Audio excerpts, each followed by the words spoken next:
de l'identité à travers les océans. Et nous franchissons alors les océans, on passe par le Pacifique ou plutôt les compagnies aériennes nous disent plutôt qu'on passe par le Pacifique, donc à travers l'océan Pacifique pour rejoindre, c'est bien ça, j'avais peur de dire une bêtise, l'Argentine. Et le droit à l'identité en Argentine, présenté par Madame le professeur ou la professeure Ursula Basset de l'Université australe de Buenos Aires. Merci, bonjour à tous. Tout d'abord, je voudrais remercier les autorités de l'université, les partenaires de ces colloques et surtout la directrice académique de m'avoir permis de partager ces journées passionnantes. En deuxième lieu, je voudrais appeler à votre clémence parce que je vais prononcer cette conférence en français. Il y aura plein d'erreurs excusées. Cela dit, au travail.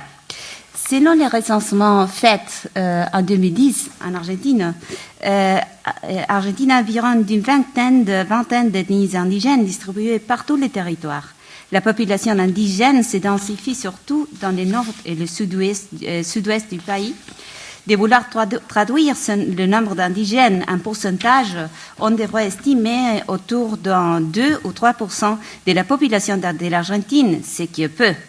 Mais tout de même pas négligeable, c'est presque 1 million de personnes. Surtout quand il semble avoir un certain regain d'intérêt pour les cultures ainsi dites originaires. Là, vous avez la distribution par province et là, les diverses ethnies que nous avons dans notre pays. Permettez-moi d'illustrer la situation actuelle avec une petite anecdote. À 350 km de la ville de Buenos Aires, se trouve l'abbaye bénédictine de Victoria. Elle est célébrée non seulement par les produits artisanaux qu'elle commercialise, spécialement le fromage, mais aussi parce qu'il y a d'entre les moines des personnages très curieux. L'un d'eux est un fameux, comment est-ce que ça marche, conteur, que c'est Mamerto Menapace que vous pouvez voir dans la diapositive. L'autre, un historien de la culture et de l'ethnie Mapuche. Le père Menrado Hux, qui était le fondateur de l'abbaye, que vous pouvez voir maintenant dans la diapositive,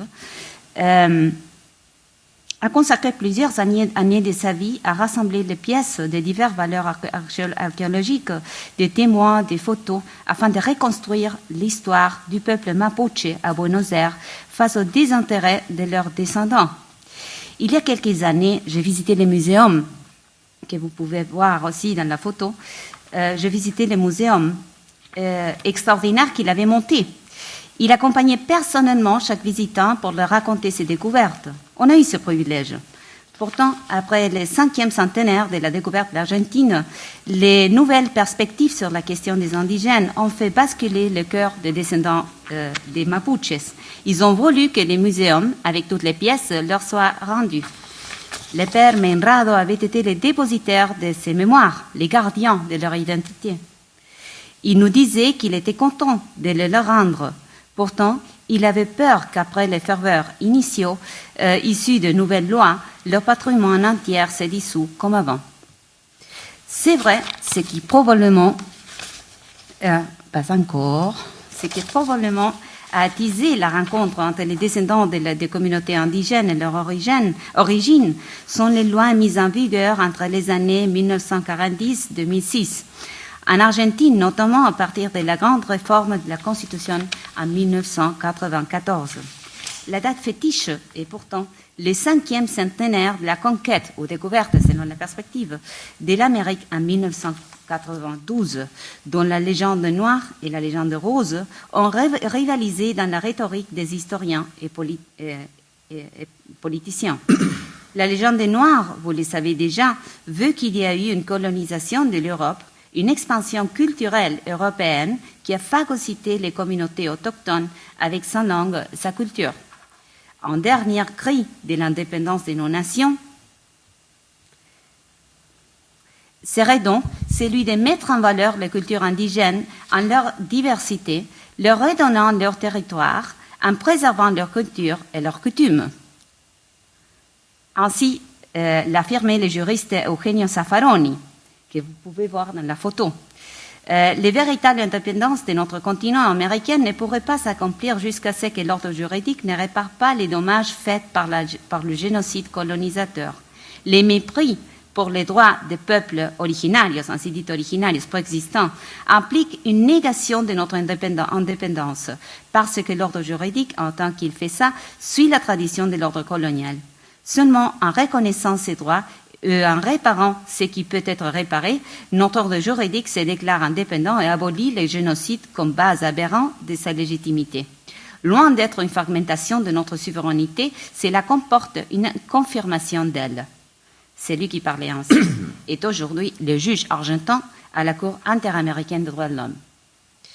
Ce phénomène politique et culturel a connu des versions pareilles dans les pays voisins.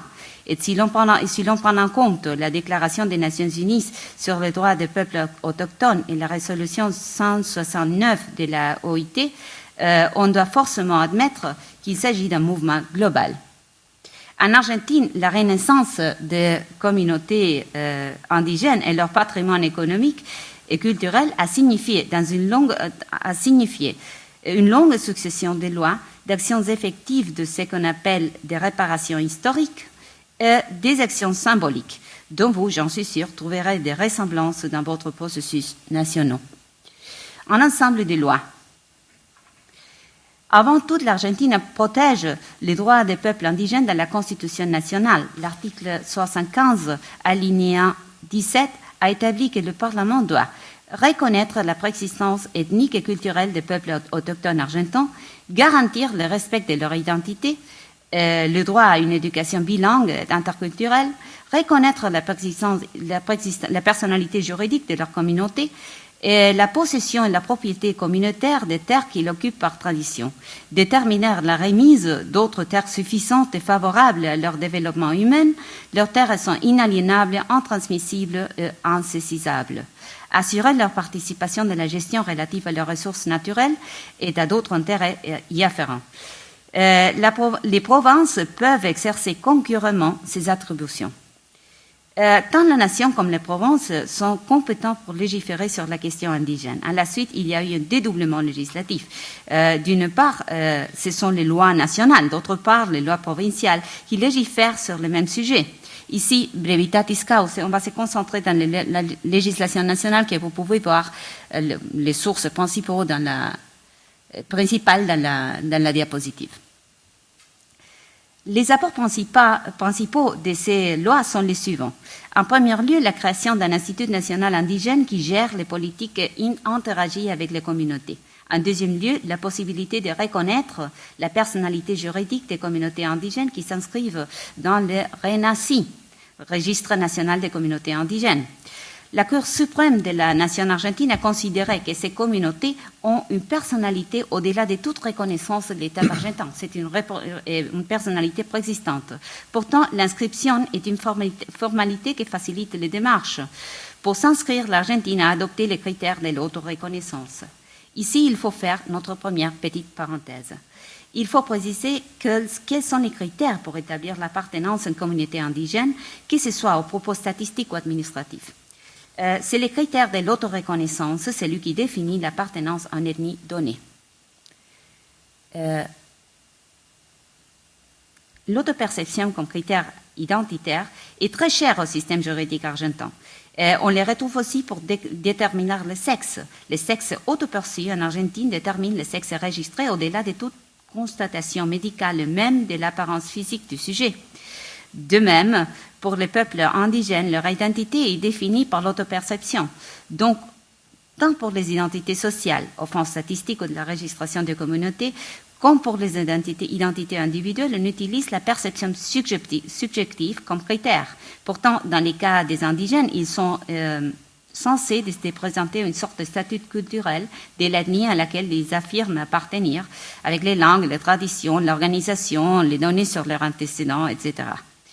Cependant, il faut remarquer que selon l'enquête spécifique faite par commandée par l'Institut national indigène en 2005, seulement 23% de ceux qui se reconnaissent comme indigènes sont des descendants directs Seulement 23% de ceux qui se reconnaissent comme indigènes sont descendants directs des communautés indigènes. Les 77% restants descendent d'un métissage. En plus, seulement 2/3 de la population indigène, 2/3 de la population indigène ne parlent plus leur langue originaire.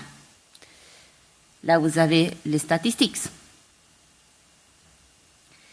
En troisième lieu, la création d'un registre d'organisation territoriale indigène. Lorsque une communauté indigène s'organise politiquement dans un territoire, elle peut aussi demander de s'inscrire dans les RENOPI, Registre national d'organisation indigène. Les communautés indigènes sont des entités culturelles, mais quand ils s'organisent et ont des autorités et éventuellement leurs propres droits coutumiers, ces communautés peuvent être reconnues par les gouvernements locaux et nationaux dans leur propre consistance. Jusqu'ici, les effets du caractère d'organisation sont limités, comme on verra ensuite. En quatrième lieu, le peuple indigène, indépendamment de leur constitution comme communauté ou organisation, ont le droit d'acquérir leur propriété selon leur tradition. Ici, il nous faut faire notre deuxième petite impasse. La propriété indigène est très complexe de définir quand on essaye on l'a évoqué hier, de définir quand on essaye de la traduire en termes du droit civil. Le nouveau code civil et commercial qui est entré en vigueur en 2015 avait introduit la propriété des indigènes comme une forme de propriété communautaire. Ce texte a été fortement critiqué par les communautés indigènes, qui ont repoussé la formulation de leur relation avec la terre en termes de droit civil. Le droit civil a été jugé inapproprié pour rendre compte de ce genre complexe de relations spirituelles et culturelles avec la terre. Ce qui a forcé au codificateur à introduire un article de droit transitoire en obligeant à créer un statut pour la propriété indigène, en s'obligeant à créer au futur un statut sur la propriété indigène. Une fois de plus, on avertit que le droit est un système assez humain. De même ont-ils fait avec un autre sujet polémique, à savoir les commencements de la vie humaine. Une loi spéciale réglera les statuts des embryons, ajoute les droits transitoires. Ces réfugiés dans l'avenir semblent être la meilleure option quand il n'y a pas aucune solution envisageable qui puisse satisfaire aux parties. Quelles sont les conditions pour acquérir la propriété indigène? Ils sont établis par la loi et par la jurisprudence. L'article 7 de la loi 23302 prévoit l'adjudication de terres suffisantes là où la communauté habite régulièrement ou dans des régions voisines plus favorables à leur développement.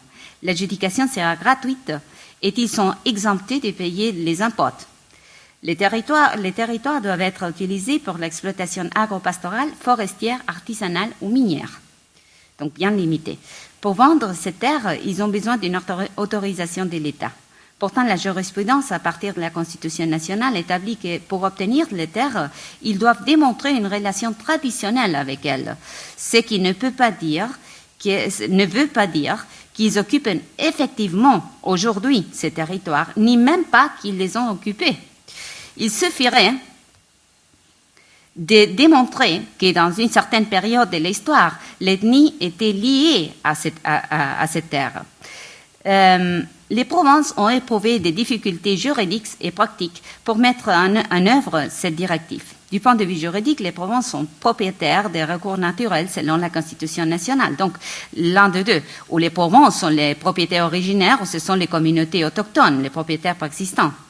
D'un point de vue pratique, c'est essentiel d'assurer que la propriété soit vraiment pour les communautés, parce qu'il serait possible, et c'est passé déjà, qu'ils acquièrent la propriété gratuitement pour la retransmettre à tiers parties qui parfois pourvoient l'assistance juridique pour les obtenir. C'est pour cela que certaines provinces ont envisagé la possibilité de mettre un embargo de 20 ans sur les propriétés données aux communautés indigènes.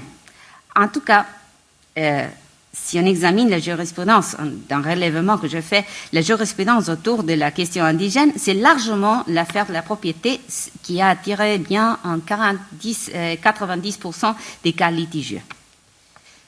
En cinquième lieu, les droits dans les procédures pénales.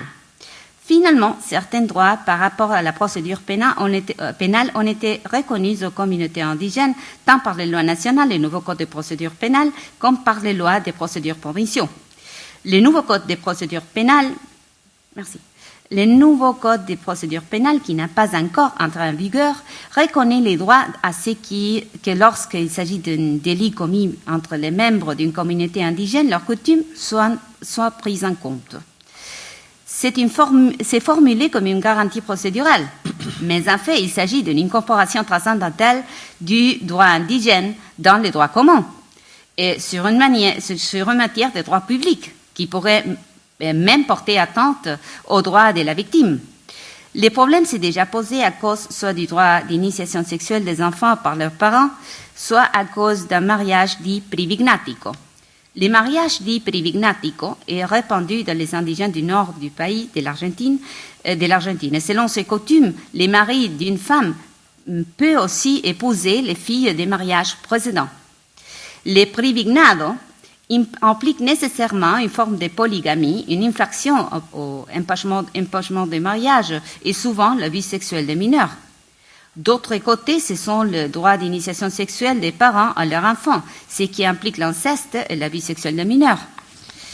De ces nombres réduits des cas litigieux que nous venons de mentionner, qui ne concernent pas les droits des propriétés indigènes, il y a eu 4 cas retentissants qui touchent l'abus sexuel des mineurs par personnes qui sont liées à eux par lien de parenté. En 3 de ces 4 cas, quand il s'agit des droits fondamentaux comme l'intégrité physique et sexuelle, les juges ont considéré que les coutumes ne sont pas applicables. Et cependant, les cas les plus scandaleux étaient en cas de la province de Salta, au nord-ouest du pays. Dans ces cas-là, il s'agissait d'une jeune fille de 9 ans,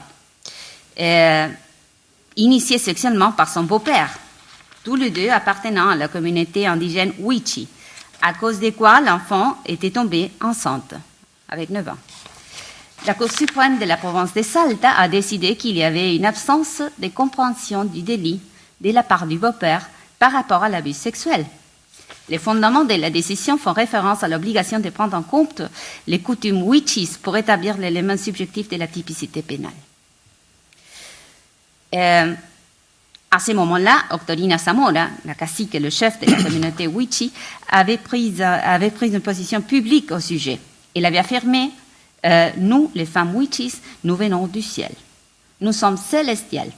Dans notre religion, l'homme est terrestre, animal. C'est elle qui l'a dit, c'est pas moi. Et pour devenir humaine, il a dû s'unir aux femmes. C'est ça la valeur que la femme a dans les conceptions wichis, dit-elle. En aucun cas pouvons-nous permettre l'abus sexuel. C'est ça qu'il a dit. Elle a dit. C'est curieux, on ne peut pas s'empêcher d'évoquer l'héroïne de l'opéra de Puccini, Turandot. Après tout, l'humain traverse toutes les cultures. Et c'est précisément à cause de cela que la Cour suprême de la nation argentine a annulé le jugement de la Cour de la suprême de la province de Salta en évoquant les droits fondamentaux communs à toute l'humanité, même à cet enfant de 9 ans. Pourtant, il y a 10 ans de cette annulation, et il n'y a pas encore une condamnation à ses beaux-pères. En tout cas, la constante semble être que les coutumes indigènes ne seraient admissibles dans la mesure où elles ne portent pas atteinte aux droits fondamentaux. Tout court, on voit que, soit du point de vue politique, soit du point de vue civil et pénal, la structure juridique propre des communautés indigènes est de plus en plus accueillie dans les droits internes.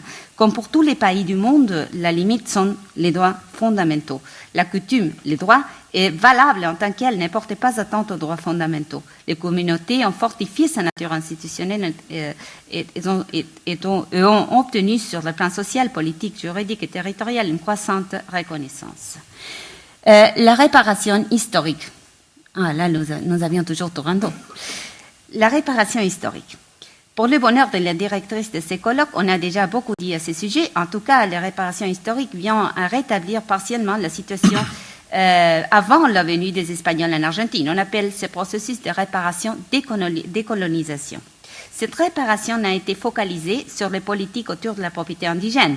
Il y a eu aussi la reconnaissance des formes d'organisation, la promotion de la culture et du langage, la création de divers forums de dialogue et la reconnaissance du droit des communautés d'être consultées pour chaque décision qui leur concerne. Oui, comme dans la Convention internationale des droits de l'enfant.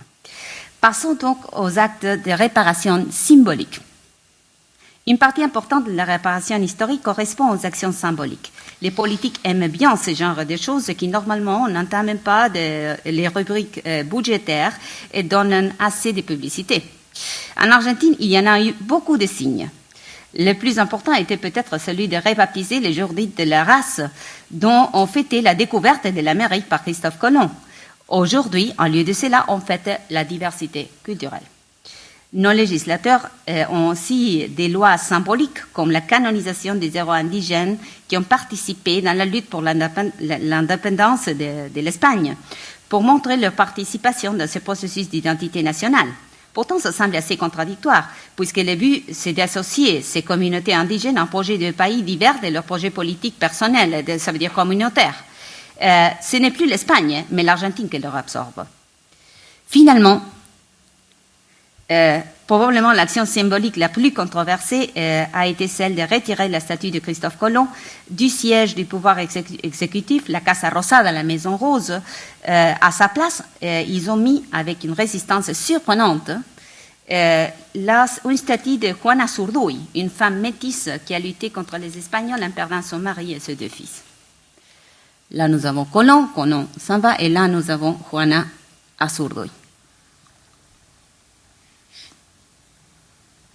Réflexion conclusive. Vous avez vu que nous sommes a work in progress, une œuvre inachevée. Entre les difficultés auxquelles nous devons faire face, les auteurs en Argentine signalent les divers problèmes issus d'une compréhension différente de l'enfance.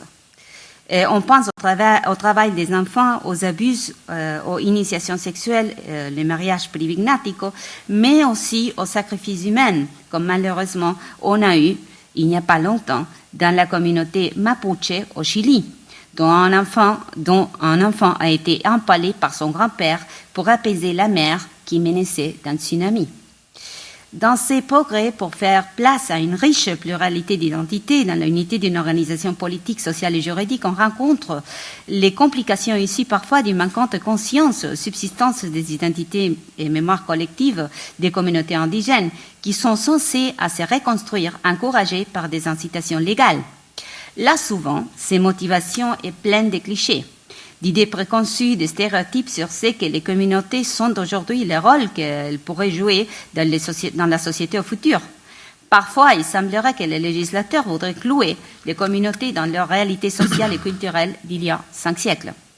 D'autre part, pour revenir au fondement de la question identitaire, on ne peut que se demander si c'est vraiment possible, même convenable, d'imposer une fiction par laquelle le métissage culturel n'aurait jamais eu lieu.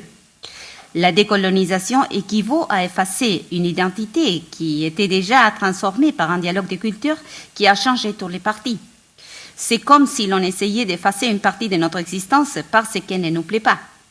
Et pourtant, ces périodes ont contribué à forger ce que nous sommes aujourd'hui. Nous ne serions pas nous-mêmes en la niant. C'est vrai que le droit essaye parfois de décider quelle partie de l'identité humaine il prend en charge et quelle partie doit être écartée. Ce serait intéressant de voir quels nouveaux équilibres peuvent être trouvés sur l'identité sociale, tout en se rappelant que nous parlons de la diversité sur la base de l'unité de l'humain, ce qui nous oblige à que les différences ne brisent pas les liens de fraternité qui nous unissent. Je vous remercie.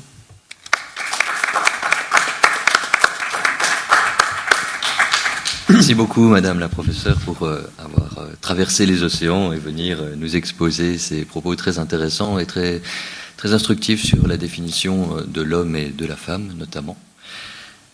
Il devait également traverser l'océan pour venir nous parler du droit à l'identité en Nouvelle-Zélande. Malheureusement, il a choisi une compagnie aérienne que nous connaissons bien ici, mais que nous ne nommerons pas, et qui pratique le surbooking, en conséquence de quoi il n'est pas présent aujourd'hui.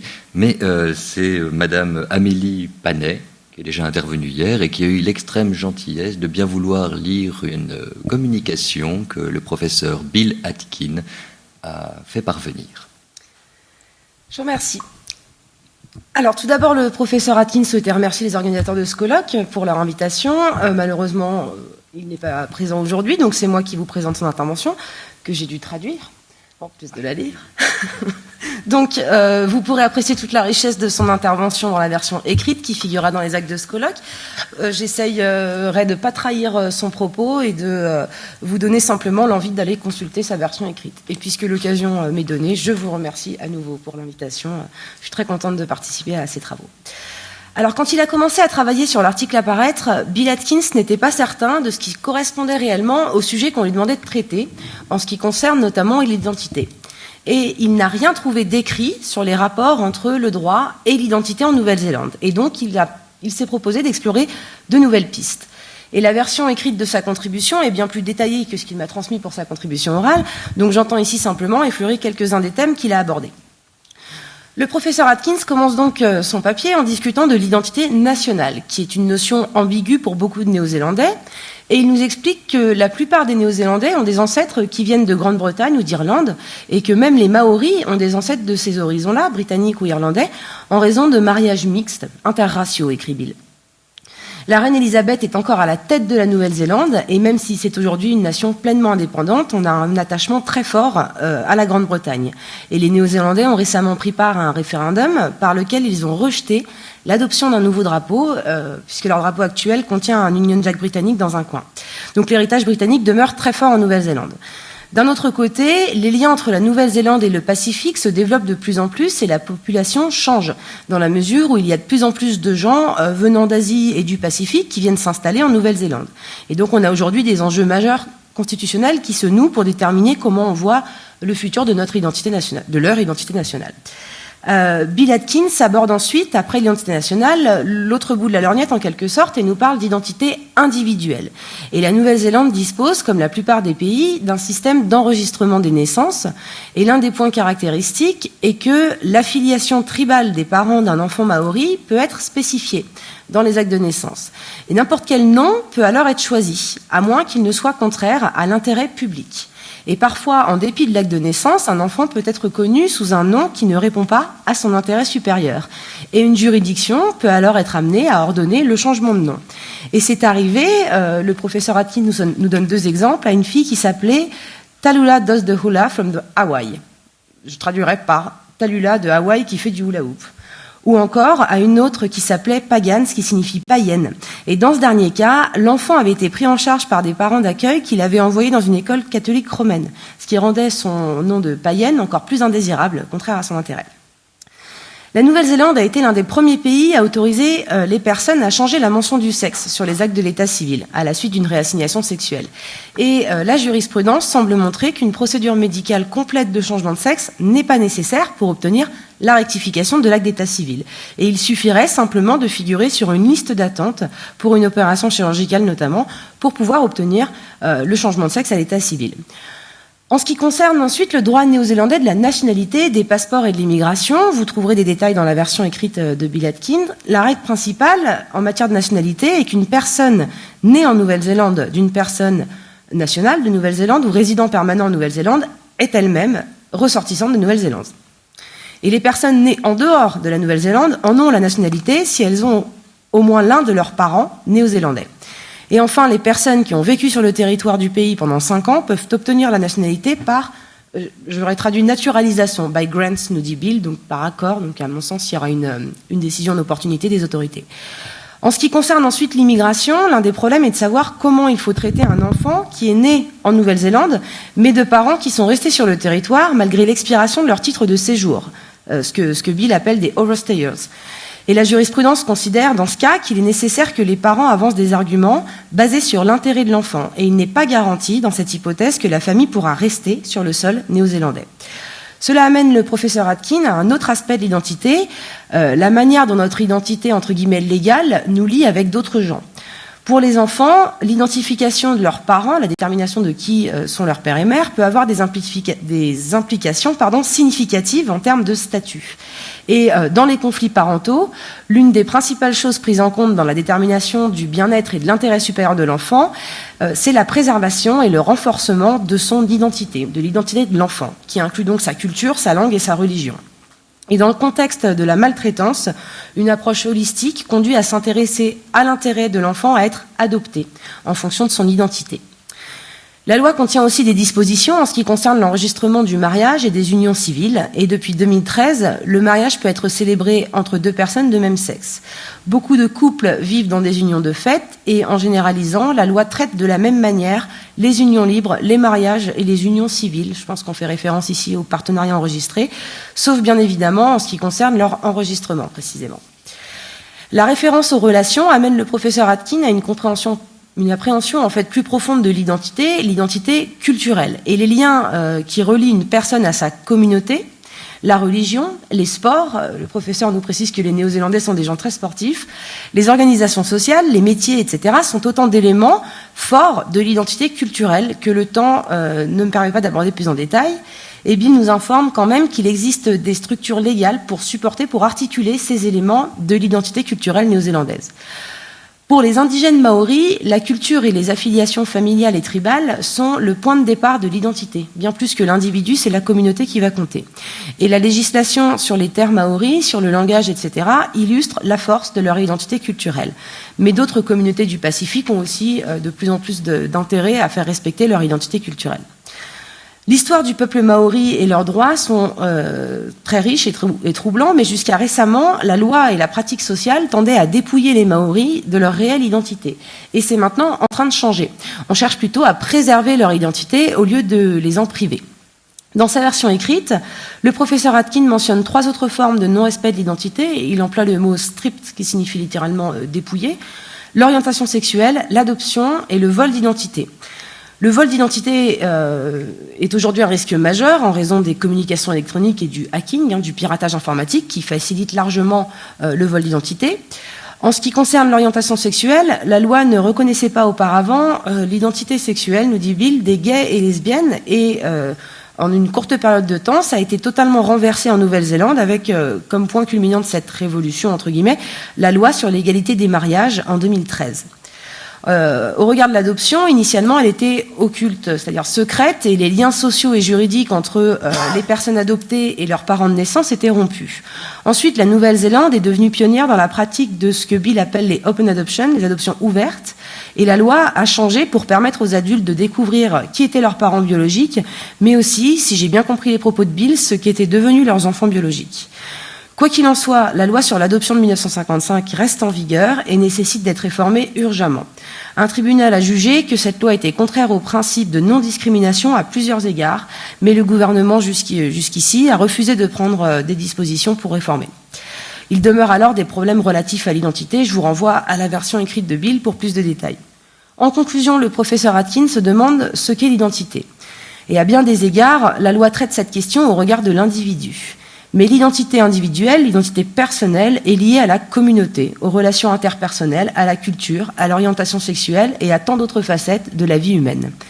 Parfois, la loi peut refuser de reconnaître une part importante de l'identité de la personne et quand le processus est renversé, les gens peuvent regagner une part de leur identité et se sentir, entre guillemets, complets.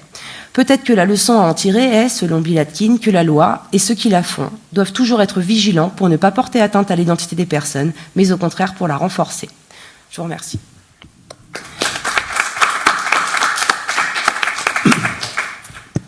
Merci beaucoup pour cette lecture très vivante de l'intervention du professeur Atkin.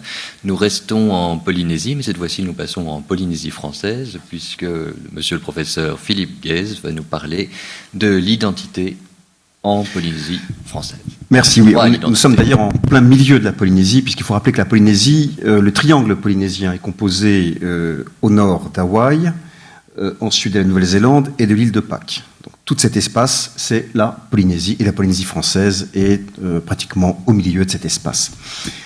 Alors, on reste en Polynésie française, et il faut constater à ce sujet, si on envisage le droit à l'identité en Polynésie française, que j'ai envisagé peut-être de façon peut-être trop large, nous verrons, pour ne pas me limiter à l'identité culturelle.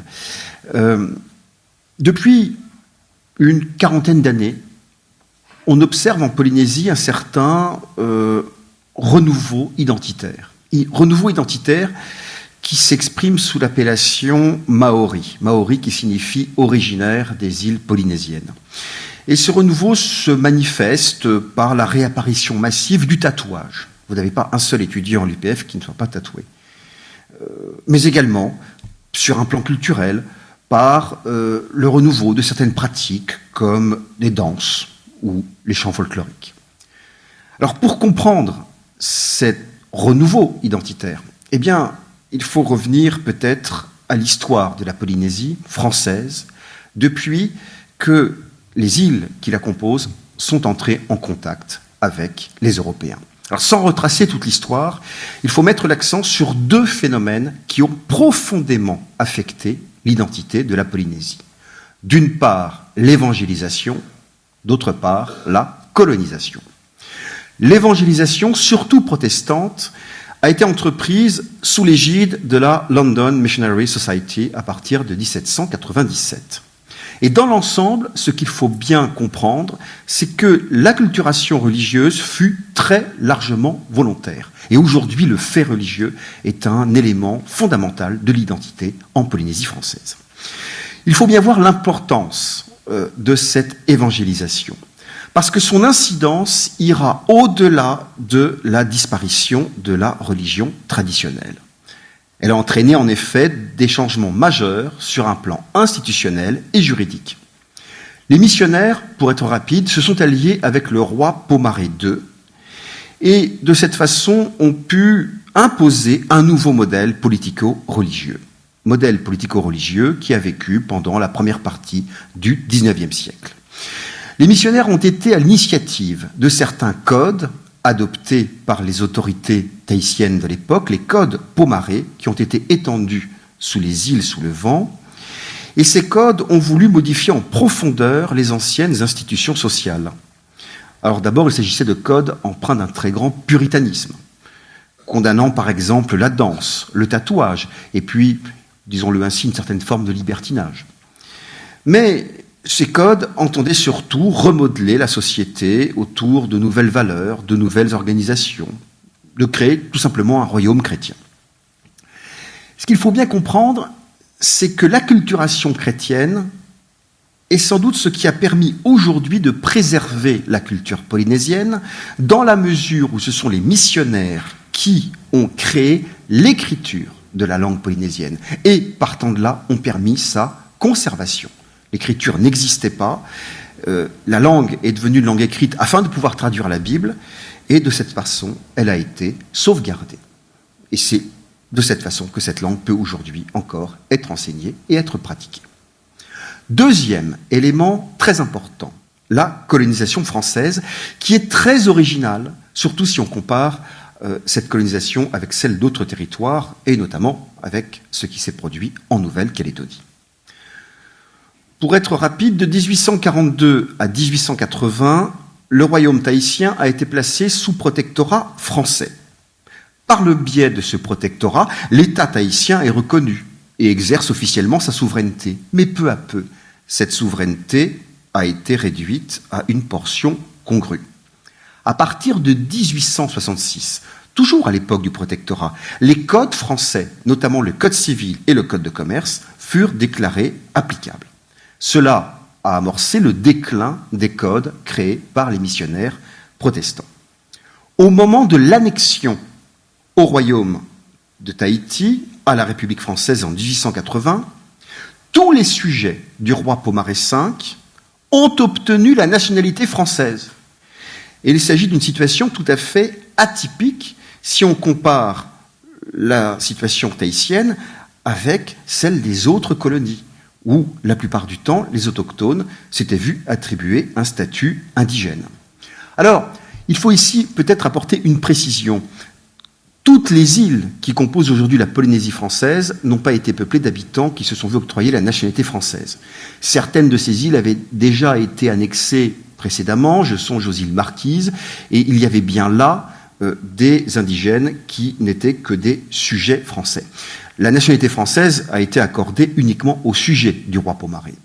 Je dis cela pour dire qu'il a coexisté dans l'actuelle Polynésie française jusqu'en 1945 deux statuts. Vous aviez des nationaux, et puis vous aviez des personnes de statut personnel polynésien. J'invoque un statut personnel polynésien par simplification de langage, mais statut personnel qui a disparu en 1945, au moment où les établissements français d'Océanie sont devenus des territoires d'outre-mer. Donc à partir de cette date-là, vous n'avez plus de statut personnel. Tous les habitants de la Polynésie sont des nationaux français. Alors pour qui voudrait décrire la société polynésienne d'aujourd'hui? Il faut relever tout d'abord l'homogénéité de sa population.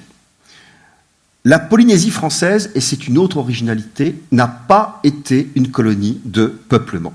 Et ce n'est pas non plus une terre d'immigration.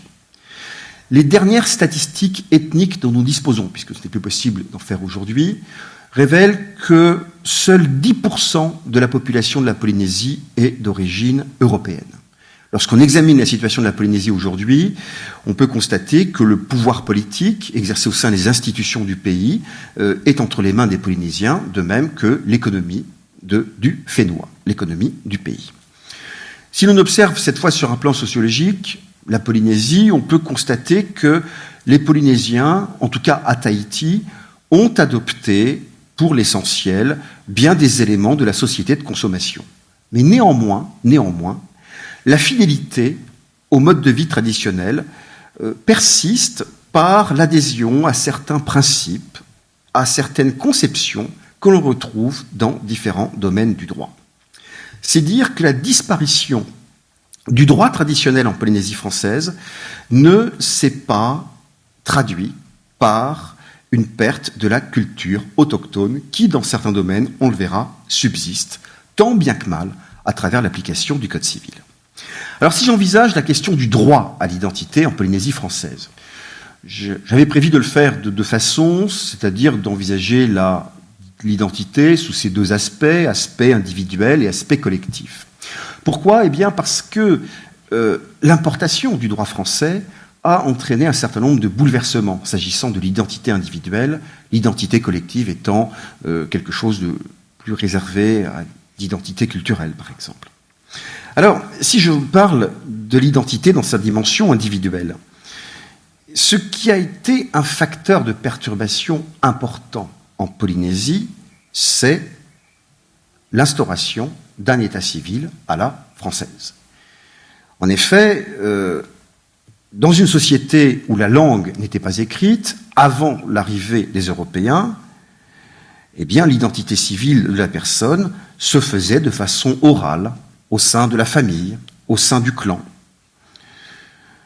Eh bien, la mise en place d'un état civil à la française s'est heurtée directement à une liberté qui existait au sein de la Polynésie, celle de pouvoir changer de nom. Le changement de nom était quelque chose de très fréquent. Il n'y avait pas en Polynésie de nom patrimonique, en tout cas tel que nous l'entendons. Les enfants avaient un prénom qui leur était propre et prenaient comme nom, indifféremment, le prénom ou le nom de leur père ou de leur mère. Et puis, à chaque moment important de la vie, il était possible de changer de nom. Au moment d'un mariage, par exemple, un nouveau nom était associé, et même au moment de la consécration d'une nouvelle amitié. Admettons que je devienne aujourd'hui très ami avec Étienne Cornu, eh bien, il existait une forme d'adoption, l'adoption fatwa. Il s'agissait de consacrer une nouvelle amitié, de se considérer comme deux frères, et par conséquent, j'aurais pu m'appeler Philippe Guez Cornu ou Étienne Cornu Guez. Alors, on rajoute un nom, et ainsi de suite. En 1953, dans un dernier cas que nous avons pu attester, nous avons trouvé une personne qui avait jusqu'à 7 noms. Alors vous imaginez les difficultés que cela a pu entraîner lorsque on a mis en place l'état civil à la française. Cet état civil a entraîné également d'importants bouleversements sur un plan foncier. Parce qu'à partir du moment où la propriété foncière est apparue à Tahiti, eh bien pour attacher le propriétaire à une terre, encore faut-il déterminer son identité.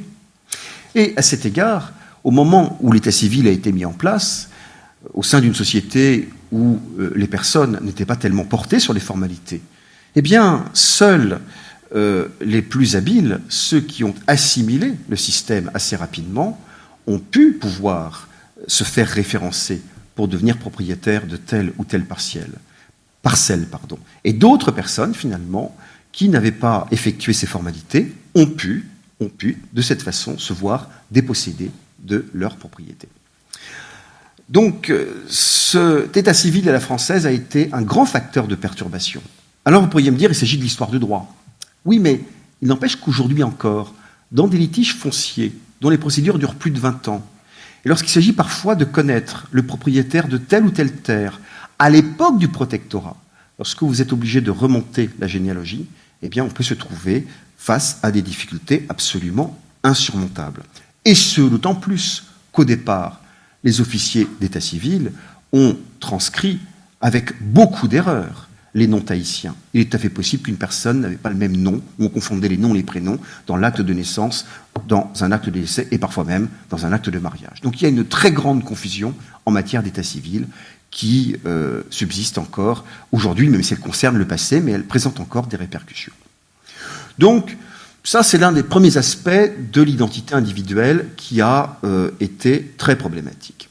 Il y en a peut-être aujourd'hui un second qui l'est moins, parce qu'il est particulièrement accepté au sein de la société polynésienne. Je veux parler de la question de l'identité sexuelle.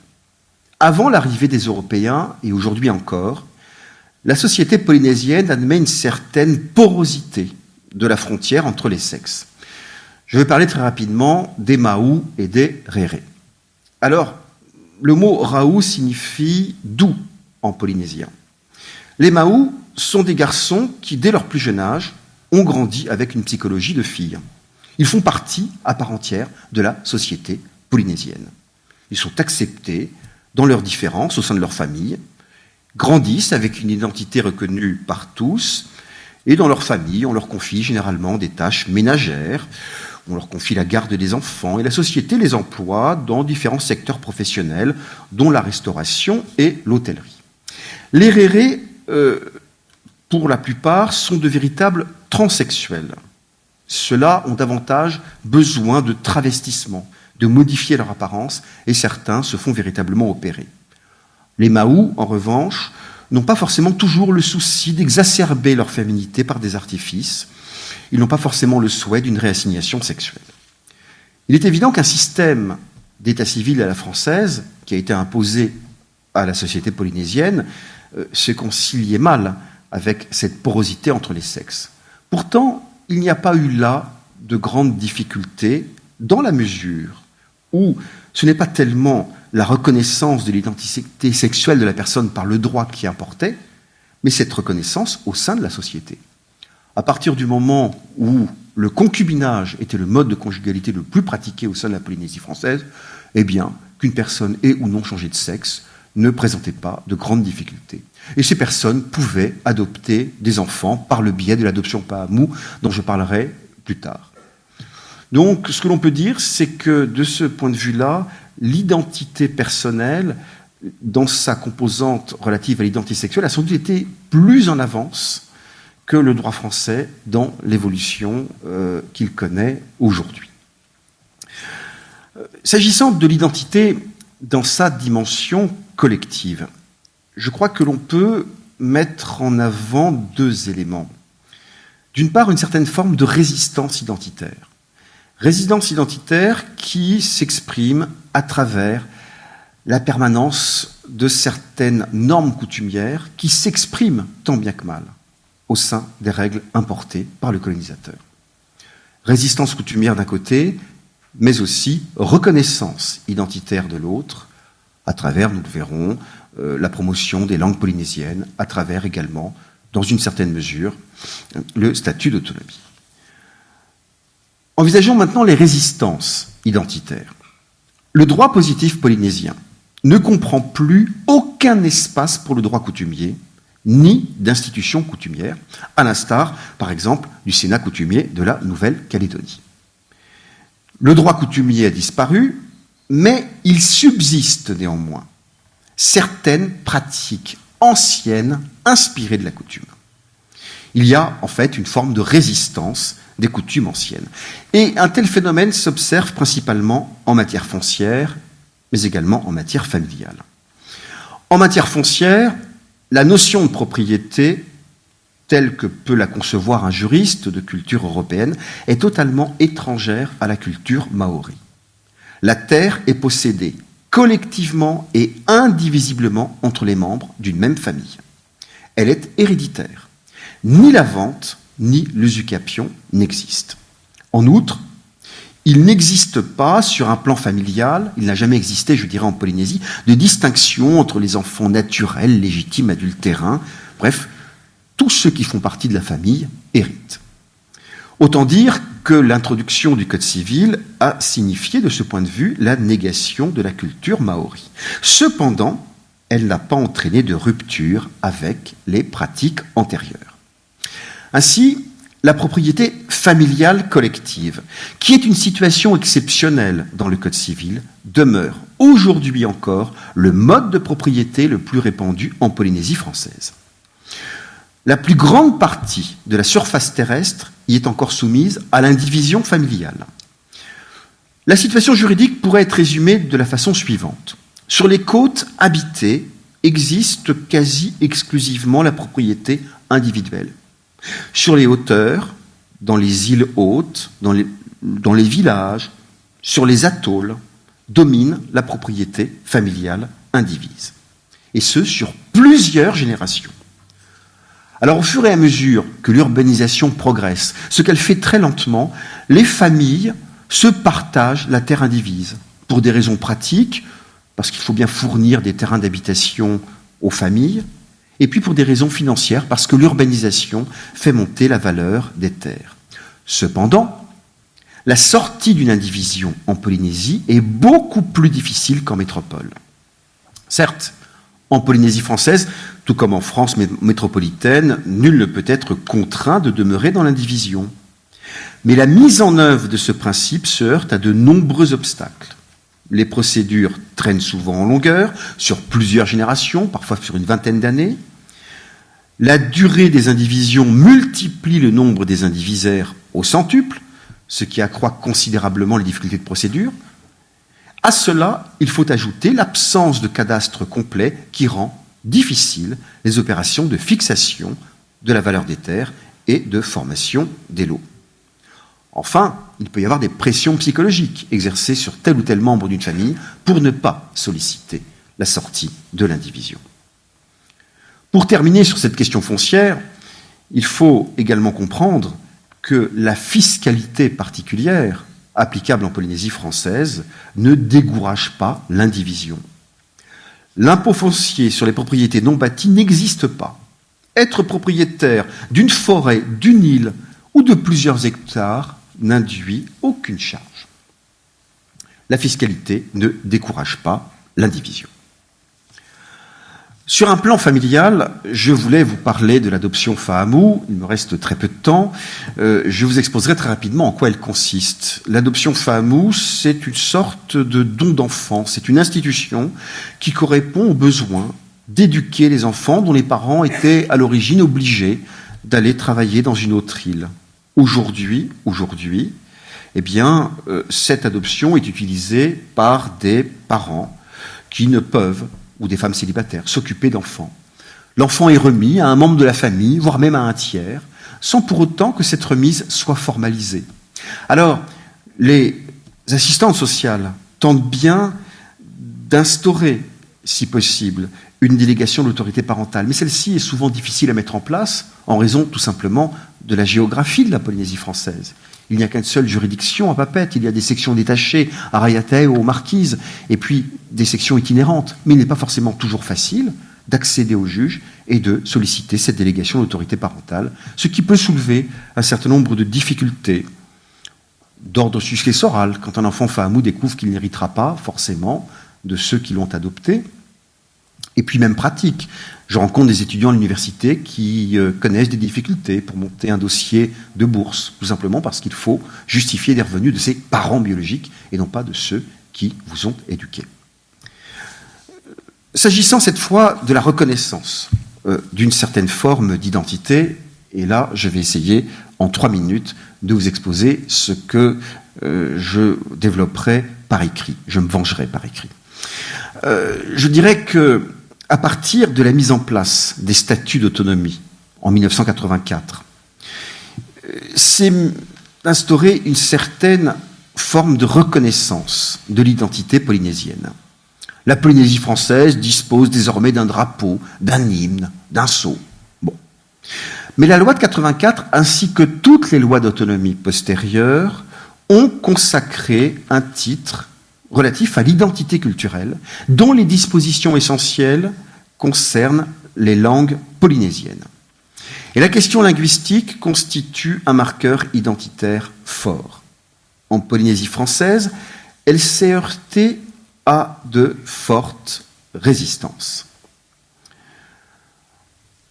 En effet, en l'état actuel du droit positif, issu de la loi organique de 2004 et de la jurisprudence du Conseil constitutionnel, la situation linguistique est la suivante. La langue française est la seule langue officielle. Mais l'officialité ne signifie pas l'exclusivité. Le français coexiste avec les autres langues parlées en Polynésie française. L'enseignement des langues polynésiennes s'est développé dans l'enseignement primaire et secondaire. Mais cet enseignement ne peut être obligatoire pour les élèves. Il ne peut être obligatoire pour les élèves et il ne peut être obligatoire pour les enseignants. Et il s'agit ici d'instaurer une égalité de traitement entre les enseignants, c'est-à-dire entre ceux qui parlent et ceux qui ne parlent pas les langues polynésiennes. Et d'une manière générale, au-delà du seul secteur de l'enseignement, la jurisprudence administrative annule toute disposition qui impose la maîtrise d'une langue polynésienne, que ce soit à propos d'un concours de la fonction publique locale ou pour l'accès à une profession. Autrement dit, dans un État indivisible, il ne peut y avoir qu'un seul peuple et qu'une seule langue officielle, ce qui heurte parfois certaines revendications exprimées par certains hommes politiques polynésiens et une partie de la population polynésienne. Ai-je encore peut-être 1 ou 2 minutes? Je vous remercie. L'autre aspect très important de cette reconnaissance identitaire vient du principe de spécialité législative. Ce principe, on peut le penser, permet de tenir compte de l'identité culturelle et des particularismes locaux. Toutefois, je serais peut-être un peu plus réservé sur ce principe. Effectivement, on peut constater dans certains secteurs du droit, comme en Nouvelle-Calédonie, par exemple en droit du travail, un code totalement polynésien. Ce qu'il faut bien comprendre, c'est que pendant longtemps, le principe de spécialité législative visait à limiter l'application des lois métropolitaines en Polynésie française. Et ce principe était invoqué par les colons qui ne souhaitaient pas que les lois métropolitaines protectrices, notamment en matière sociale, s'appliquent en Polynésie française. Et les Polynésiens de souche, eh bien, demandaient justement à ce que ces lois soient applicables. Alors, au fil des statuts, aujourd'hui, la Polynésie française s'est vue reconnaître des pouvoirs normatifs importants dans de nombreux domaines. Ce que je trouve décevant, pour être très rapide, c'est que cette autonomie de plus en plus importante me paraît à la fois surdimensionnée et mal adaptée. Dans son champ de compétences, les normes qui sont adoptées sont bien souvent issues d'un mauvais copier-coller de normes métropolitaines dont on a expurgé les contraintes. Mais surtout, on peut constater, s'agissant des questions identitaires, que cette répartition des compétences est mal adaptée parce que relève toujours de la compétence de l'État, l'état des personnes, et surtout la question des successions.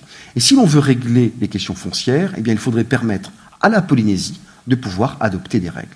Alors actuellement, un certain nombre de réformes sont en cours de discussion, notamment en matière successorale, mais celle-ci suppose une concertation très forte entre le législateur métropolitain et le législateur local pour que chacun adopte des mesures qui puissent modifier profondément les règles d'évolution successorale. Et ce n'est pas, je dirais, très simple. Je ne sais pas de quelle façon on pourra justifier que l'Assemblée nationale française adopte des règles propres à la Polynésie française. Alors faut-il accroître, je dirais, le champ de compétences? Faut-il des transferts de compétences supplémentaires?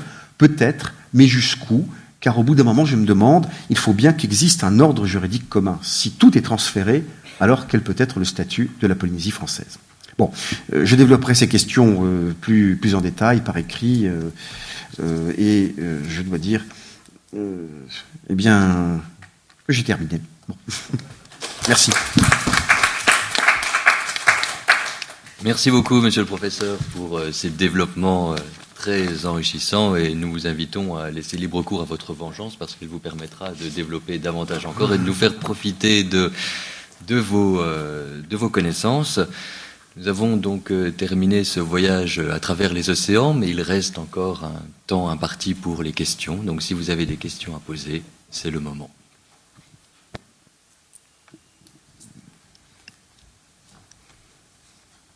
Une question pour le professeur Minotti.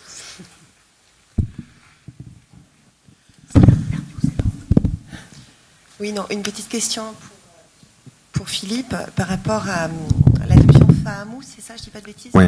Fahamou. Non, si j'ai bien compris, c'est une adoption qui n'est pas formalisée, pour laquelle il n'y a pas d'acte. Non, en fait, elle s'effectue à travers les moules du Code civil. C'est-à-dire que lorsqu'elle est formalisée, elle se fera par le biais d'une délégation d'autorité parentale, éventuellement suivie d'une adoption plénière, mais ce ne sera pas forcément toujours le cas. Dans une île isolée où il y a 500, 1000, 2000 habitants, eh bien l'enfant sera confié à quelqu'un de la famille, à un oncle éloigné ou à une cousine, peu importe. Il n'y a même pas de gendarmerie, peut-être quelques policiers municipaux, il n'y a pas de service public. Comment peut-on faire? Alors, en fait, ma question, c'était par rapport au droit et au statut de cet enfant, finalement. Est-ce qu'il sera considéré comme l'enfant de ses parents adoptifs par tous, même s'il n'y a pas d'acte juridique? Et est-ce qu'il va trouver une place? Alors, je ne crois pas qu'on parle de clan en Polynésie, mais est-ce qu'il va trouver une place dans la famille? Est-ce que tu disais qu'il y avait un partage des terres de génération en génération? Est-ce qu'il aura les mêmes droits que les autres? Non, parce que comme on applique les règles françaises dans les successions, à partir du moment où il n'y a pas de lien de filiation établi, sauf à avoir fait un testament, enfin je veux dire à avoir envisagé la question, rien ne sera formalisé sur un plan successoral. Donc ça soulève un certain nombre de difficultés effectivement importantes de ce point de vue. La société, même l'éducation nationale, prend en compte le phénomène des Fahamou. J'ai oublié de le dire tout à l'heure. Dans les dossiers qui sont remis aux enfants, vous pouvez avoir sur l'en-tête alors père, mère ou élevé par. Bon. Alors on sait que l'enfant est élevé par telle ou telle personne, on le sait, mais à partir du moment où c'est bien le droit de la famille français qui s'applique, le droit des successions français qui s'applique, eh bien si vous n'êtes pas, s'il n'y a pas de lien de filiation avec telle ou telle personne, alors ça peut poser d'autres difficultés parce que l'enfant Fahamou héritera de ses parents biologiques. Et ses parents biologiques ont pu faire parfois d'autres enfants. Alors tout le monde sait que tu es le parent biologique de telle femme et de tel homme qui ont eu d'autres enfants, mais tu as été confié à telle tante ou à tel cousin. Et puis au moment où la succession s'ouvre, on se rend compte qu'au lieu d'être 3, on est 4 ou 5. Donc ça fonctionne, je dirais, dans les deux sens. L'une des difficultés de la Fahamou aujourd'hui, c'est lorsqu'elle intervient en faveur de métropolitains, en fait. Parce que s'est développé aussi, elle s'est peut-être dévoyée aussi de cette façon. Avec, si on regarde certains sites internet, vous avez des personnes qui viennent. Je ne pourrais pas l'insérer. On pourrait insérer des images sur l'ouvrage qui sera publié, mais celle-ci, je ne pourrais pas la mettre dans un supermarché de Papeete. Il n'y a pas longtemps, il y a 1 an, il y avait des petites affichettes, recherche enfant Fahamou avec un numéro de téléphone portable. C'était un peu comme ça, peut-être par le bouche à oreille. Alors, comment ça se passe? Généralement, la femme n'a pas forcément encore accouché. Elle souhaite connaître finalement les parents en question. Et une fois que l'enfant sera remis, il faut obtenir du juge de Papeete une délégation d'autorité parentale. Le problème, c'est que les juges ont tendance, selon qui est nommé, selon qui exerce les fonctions de JAF, à exiger parfois des conditions qui ne sont prévues par aucun texte. Conditions de durée sur le territoire. Parfois un agrément. Un agrément n'est pas nécessaire pour obtenir une délégation d'autorité parentale. Bon, et on exigera un agrément parce que une fois que vous êtes reparti en métropole avec l'enfant, il faudra bien, d'une manière ou d'une autre.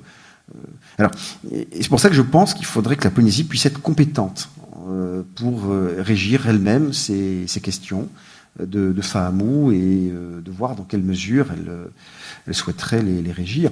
Ce qu'il faut bien voir, c'est que quantitativement, le nombre d'adoptions Fahamou à l'égard des métropolitains a considérablement baissé depuis le départ du centre d'expérimentation du Pacifique.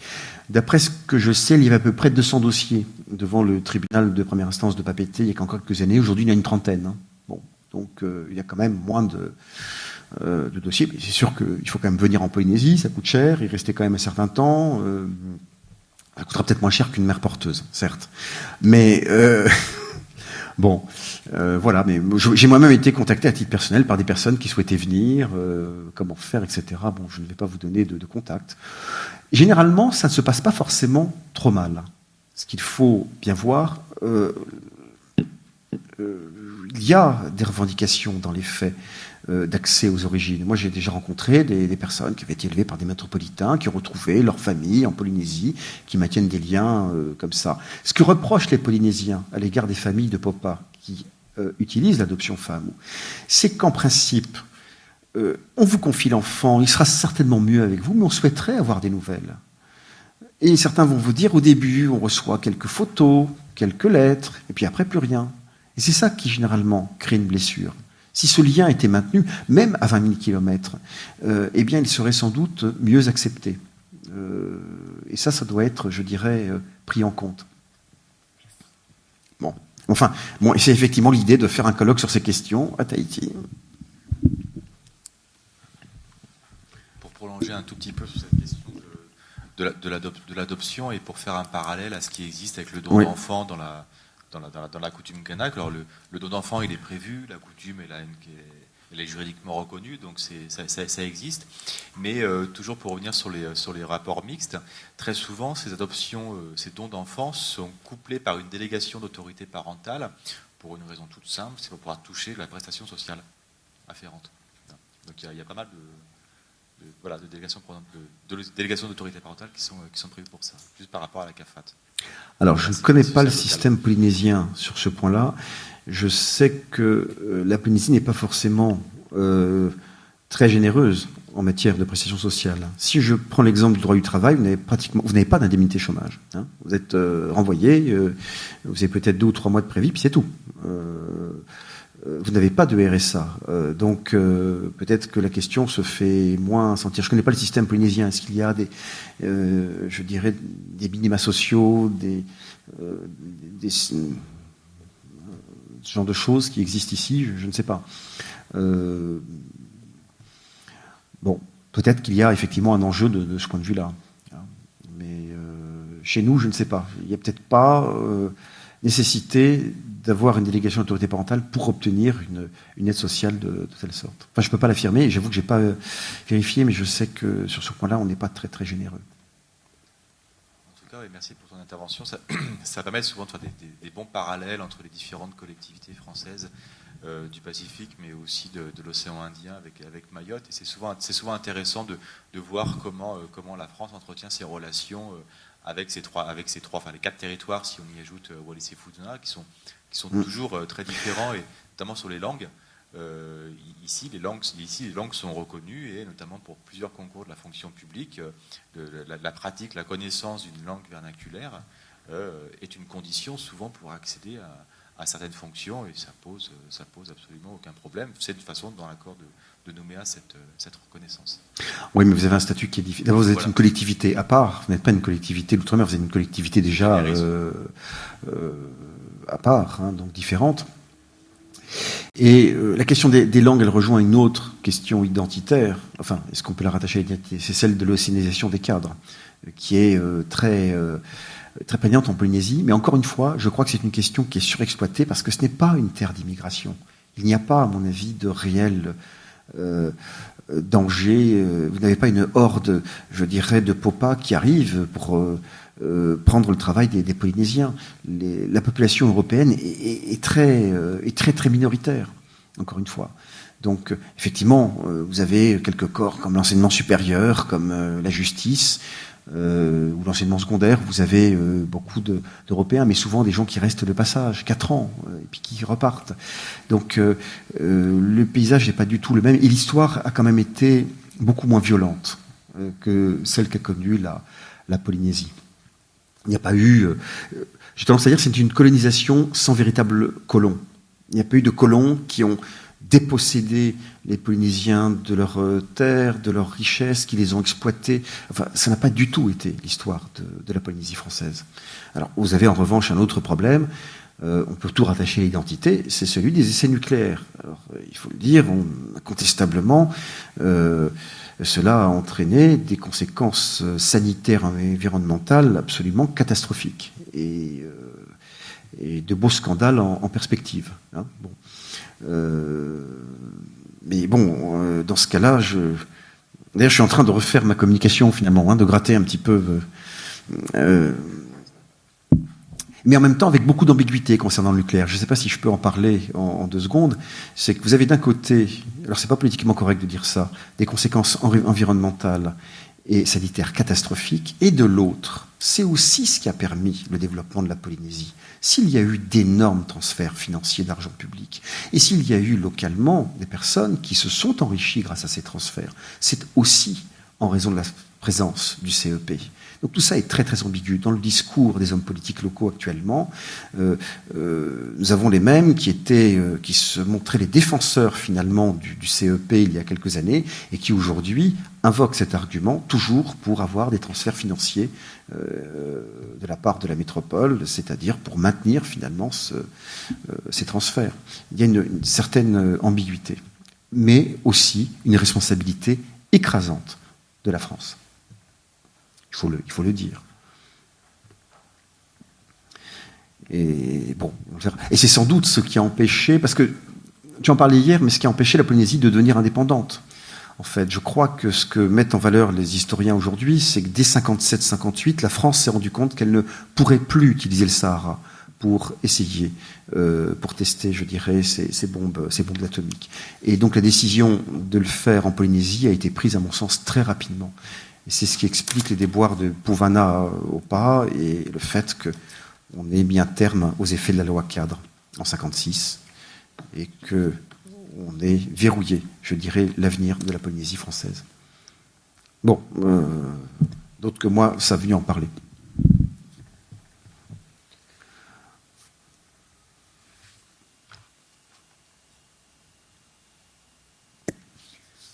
Bien, je crois que nous en avons terminé avec les questions et le surplus d'explications.